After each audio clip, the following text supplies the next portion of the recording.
Ijoollee keenya biyyoota garaagaraa keessatti rakkoo gurguddaatu irra gahaa oola. Kan ishee kanaa immoo addadha. Nagaan isiniif haa ta'u hordoftoota koo. Namni viidiyoo kana argite otoo koppii liink riipoost sheeriin godhin iskrooliin godhin. Namni dubartiif garaa laaftu, namni miidhamni obboleettii keessi gaddisiisu, namni rakkoon irra ga'e kun otoo ana ta'e akkaman ta'a jettu viidiyoo kana sheer gootu malee biran darbiin isiniin jedha. Nam tokko namni gargaaru ati yoo gargaaruu dadhabde namni gargaaru hin dhibu waan ta'eef isiniin jedha. Koppii liink sheeriin keessa naanaa waan na fayyadu hin qabu.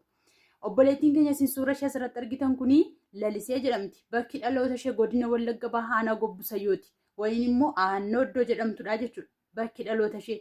Kan isheen amma itti du'aaf jireenya gidduu jirtu garuu akkuma beekamu biyya Saawud Arabiyaa keessattidha jechuudha. Madaamiin ishee manatti cuftee akka isheen gadi hin baanetti otoo waan isheen nyaattu waan isheen dhugdu hin kaayifiin baddee jechuudha manatti cuftee. Asin jira asin ga'ee nan dhufa deebi'ee hin dhufu hin jenneen bilbila hin bilbilleefi jechuudha. Erga manaa baatee ji'a lamaa ol fixxeetti. Mucaan waan tokko qammastee hin jirtu amma ammaatti jechuudha. Namni waan tokko otoo hin nyaatiin yoo oolee deebi'ee buluu hin danda'u jechuudha. Namni nyaata malee jiraachuu hin danda'u walumaa galatti. Mucaan hamma qoonqoo ishee dubbachuu dadhabuuttidha kan isheen gahaa jirtu. Adaraa keessan na qaqqabaati mana kana keessaa na baasaa. Otoo lubbuun jiruu na baasaa. Otoo lubbuudhaan jiruu na birmadhaa isiniin jechaa jirti waan ta'eef adaraa keessan lafa isheen jirtu dhaqaati baasaa haala salphaa ta'een baasuu dandeessu waan ta'eef isiniin jedha. Lookeeshinii mana sanaa qabattanii akkasuma immoo poolisii fudhattanii deemtanii jennaan mucaa kana namni isin gaafatu hin jiru bahuu hin dandeessi isiniin jedha. Sababiin isaayyuu madaamiitu manatti cufee bade waan ta'eef damoosni isheellee kaffalamaaf hin jiru. Damoosni haafuu lubbuudhaan iyyuu lubbuun isheeyyuu ba'aa jira waan ta'eef adaraa keessan deemaatti gargaaraa isiniin jira.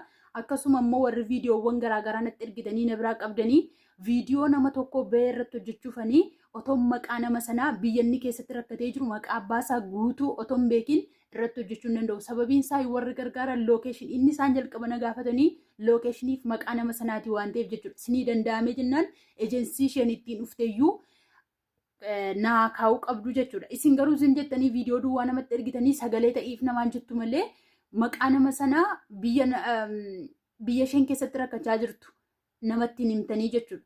Otoon biyya nama sanaa fi biyya isheen keessatti rakkachaa jirtu sana hin beekin maqaa nama sanaa hin beekin zim jedhee viidiyoo irratti hojjechuun hiikan qabu jechuudha. Maaliif yoon gaafatame maalidha kanan deebisu na gaafatu waan ta'eef warri gargaaranii jechuudha. Otoo marrajaa dhugaa hin qabaatiin wayin immoo wanti dhugaa ta'e tokko otoo hin qabaatiin immoo deemanii gargaaruun hin danda'amu isiniin jedha. Kana isiniin jedha galatoomaa koppii liink sheer riipoost godhaati viidiyoon kun nama hundumaa bira akka ga'u godhaa isiniin jedha. Nama baay'ee keessa namni gargaaru tokko dhibu waan ta'eef. Hai carraa shamarran keenya hedduu takka garaa nama nyaatti Mucayyoon kun akkuma nama kabiituu dalagadheen of jijjiirattee biyya Saawud Arabiyaa dhufte erga dhuftee mucayyoon kun siqaayii baay'ee argaarti. Madaamin ishee ji'a lamaaf balbalatti cuftee wanti nyaatan wanti dhugan mana keessa hin jiru. Mucayyoon tun maaloo du'aan jira na baasaayii jechaa jirti. Mucayyoo tana maaloo sagalee ta'aa fi hundi keessaniyyuu akkuma miidiyoota qabda irratti sagalee ta'aati mucayyoo kana namoonni baasuu dandeessan keessattuu ijoollee Saawud Arabiyaa jirtanii adaraa keessa mucayyoo kana baasaa jechuudha. Hin nyaannan tun nama nyaatti. Obboleettiin keenyallee akkuma anaata akkuma si'iitiin dalagadhettee biyya kana dhuftee siqaayii hedduu agartee jechuudha. Namni dhugu malee nyaatu malee hin jiraatu. Madaamin ishee balbalatti cuftee ji'a lamaaf biraa deemteerti. Ashamaa akkam jirtu hordoftoota kabajamtoota chaanaala kootii kan biyya keessaa kan biyya alaa bakka jirtanitti nageenyi waaqayyoos ni haa baay'atu akkam jirtu annagaa kooti. Seenlee baga nagaa taatan jecha egaa warroon immoo mana kee afaaraa taatan sabskraayibii gochuudhaaniin laayikii gochuudhaaniin jajjabeessaa laayikiin keessan nama fayyada isiniin jechuu jaalladha hordoftoota kiyya. Egaa akkuma viidiyoo jalqabaa irratti obboleettiin keenyas nu gabaastetti viidiyoo kan irra deddeebi'ee sama hojjechaa jira. Adaraa keessan maaloo obboloota koo osoo waan ta'e oduus ta'e maal goota wanta kana ofii keessanii akka ofii keetitti bakka kana bu'iitii ilaali. Fakkeenyaaf osoo ana ta'e maalan ta'a jedhiitii bakka kana buusii ilaali. Namaafillee ofiifillee ni waliinaa ijoollee dhugaas hin keessattuu ijoollee shamarranii waliinaa osoo ana ta'e akkaman ta'a mana saggeechatti wanni tokkichi hin jiru wanti nyaatan hin jiru wanti dhugan hin jiru maal gooti kaa lubbuu hinduuti moo mucayyoon tun akkam taati dhugaa rabbii lubbuu ishitu hinduuti.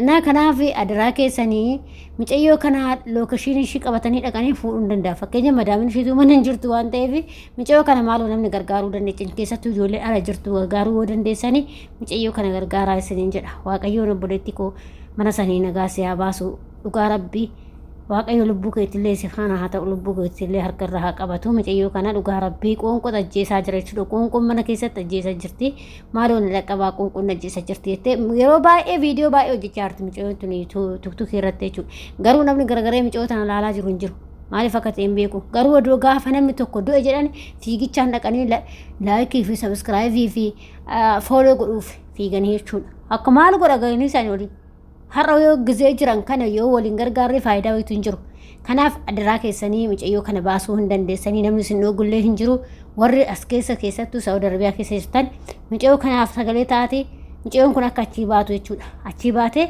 yoo gara biyyaatillee kan galchanii yoo mucayyoo kan dalagaa dasitti soqanii jechuudha maali madaama ishee mana jirtu gattee ji'a lama namni mana ji'a lama jechuun waan uumate mucayyoon kun maa nyaattee jiraattee gammaatu dhugaa rabbii hedduu takka nama gaddisiisa wanti ijoollee keenya irra jiru jechuudha. Innaa kanaaf adaraa of eeggannoo illee godhaa yeroo dhandafaati iyyadha gaafa waan rakkinni tokko isinirra gahee haga kanan turinaa haga ji'a lamaa kana amma mucayyoon kun maal nyaatu maal dhugdi odoo akkuma saniinuu akkuma ishiin biraa deemte saniin iyyattee namoonni baasuu danda'an kanaaf adaraa keessanii ofii wada dhabdanii yoo sheerii gootanii namoonni har'a mucayyoo tana gargaaru argamuu danda'a namoonni mucayyoo tana baasu argamuu danda'a waan ta'eef sheerii godhaatii wal biraan gahaa laayikii illee nuu godhaatii wal biraan gahaa mucayyoo kana adaraa keessan akkuma viidiyoodhaan dhageessanitti jechuudha dhugaa madaamii akkamitti madaamiin akkatti garaa namatti jabaattu ijoollee maali kun ilmi namaa akkatti garaa namatti jabaataa silaa addunyaa irra gamuun jiraatu Annaa kanaaf adaraa keessanii of eeggannoo cimaa godhaa waaqayyo sinaa eeguu obboleetti koo waaqayyo sillee harka diinaa keessaa si haa baasu dhugaa rabbii waaqayyo harka diinaa keessaa si haa baasu obboleetti koo hedduu takka garaa nama nyaatti dhugaa rabbii hedduu garaa nama nyaatti maaliif akkuma anaata akkuma si'iiti har'a osoo warra bishaan malee guyyaa tokko ooluu hin danda'an midhaan malee guyyaa tokko ooluu hin danda'an dhugaa waaqayyo jechuudha. Na kanaaf viidiyoo kana sheerii godhaatii bakka dhimmi ilaallatu akkasuma immoo namoonni mucayyoo tana baasuu danda'anitti sheerii godhaa jechuudha.